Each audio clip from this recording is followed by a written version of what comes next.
Welcome to the Crimson Engine. My name is Rubidium. Back by popular demand, we are doing a Canon C200 showdown again, this time against the Red Helium 8K.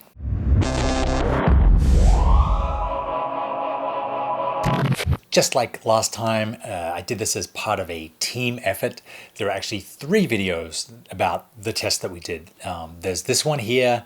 There's Armando at Mondo Bytes. He's going to talk more about the Red in comparison to the C200 and the Mini Alexa.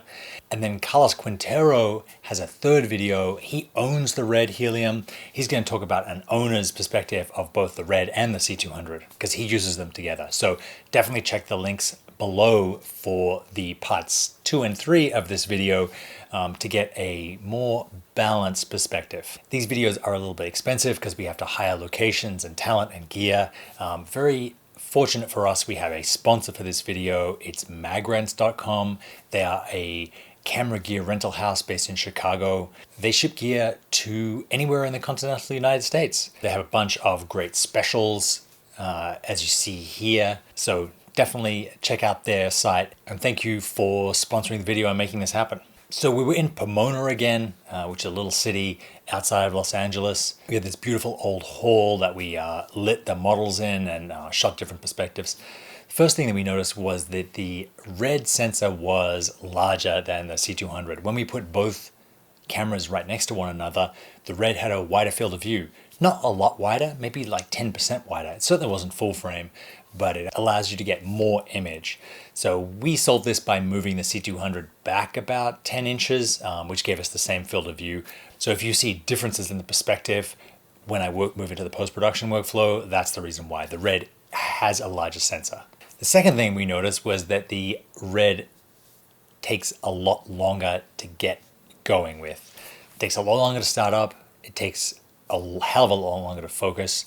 It takes longer to get NDs on because it doesn't have internal NDs. You have to go and get 2 and 4 and 8-step kind of screw-on filters, or you have to have a matte box and have drop-in ones. It really meant that we couldn't really compare the 2 cameras because it took so much longer to get the Red ready. So we ended up shooting more stop down at like 5.6, and I think we shot at f11 at one point than I would have liked to, just because the Red couldn't move that quickly. Focus was another big issue. There's no autofocus or focus assist like you have on the C200 that was really helpful, even though we were shooting on the Canon C&E primes. The focus guide that the Canon C200 gives you that shows you how in or out of focus you are meant that we could get the camera focused quickly and keep it in focus as the model moved around. With the Red, you have to punch into a close-up of the image, pull focus, punch back out again. It was crazy. The punch in takes like 3 seconds. It is a beautiful image. It does punch into a full frame 1-to-1 on the sensor. It was really slow. I kind of think too slow.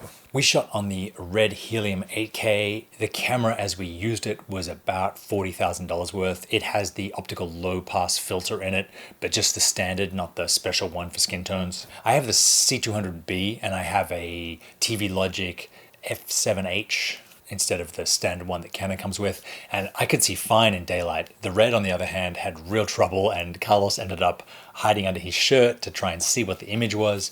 Red do sell a more expensive, brighter monitor, but that's not the one that he had. Probably because of the 8K sensor, which is 4 times more data than the Canon C200 4K sensor, the Red went through a lot more power. I have shot on the Red numerous times before. I shot a lot on the Red 1 when it first came out for TV commercials and experienced all the really kind of growing pains that camera system had as it launched. It used to overheat and die.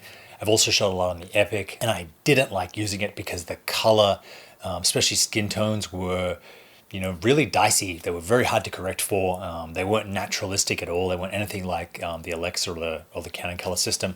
And I was expecting bad things from the Red, but I was really pleasantly surprised. I have to say, if you apart from resolution, like I said, the Red is 8K and the Canon's 4K, there is no discernible difference to the footage that we shot. Same dynamic range, pretty much the same kind of log, same compression ratio of 5-to-1. In a 4K timeline, you really can't tell them apart. There are very subtle differences, maybe because of the sensor size. Really, you could use a C200 as a B camera for a Red or vice versa. Now that we're in a raw workflow, there really isn't an appreciable difference between these two cameras, which is kind of a problem for Red, given that this camera costs $40,000 and the Canon, once you're all set up and shooting, costs about $8,000. The only big advantage or disadvantage that Red has is its resolution. 4 times the amount of data to deal with, 4 times the resolution that you can deal with. Red have really bet the farm on high resolution being the future of camera systems. I'm not convinced that it is.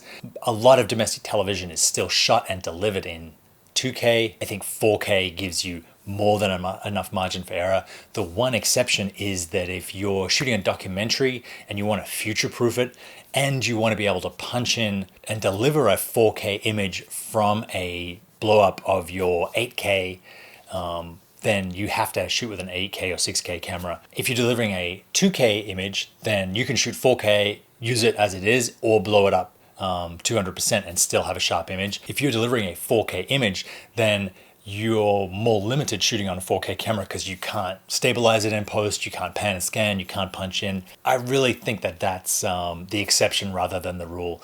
You know, for a long time 3D was going to be the future, and that sort of petered out. Now it looks like large format is going to be the future rather than high resolution per se. But Red does have a lot of challenges as a company. It has a waiting list to get your camera. It's not able to necessarily deliver the cameras on time in the way that those other larger multinationals are. And I really respect what Red has done for the industry by kind of jumpstarting the digital cinema camera revolution. But I have to say that they've sort of been left behind at the high end with the color science of ARRI and at the low end with the speed, cost, and versatility of Canon. What I found from this test is that Red really has stepped up their color science and their color reproduction. I think that's wonderful, though. The old Red colors were a real mess. So they need to keep doing that as far as cost goes, as far as efficiency goes, as far as affordability goes.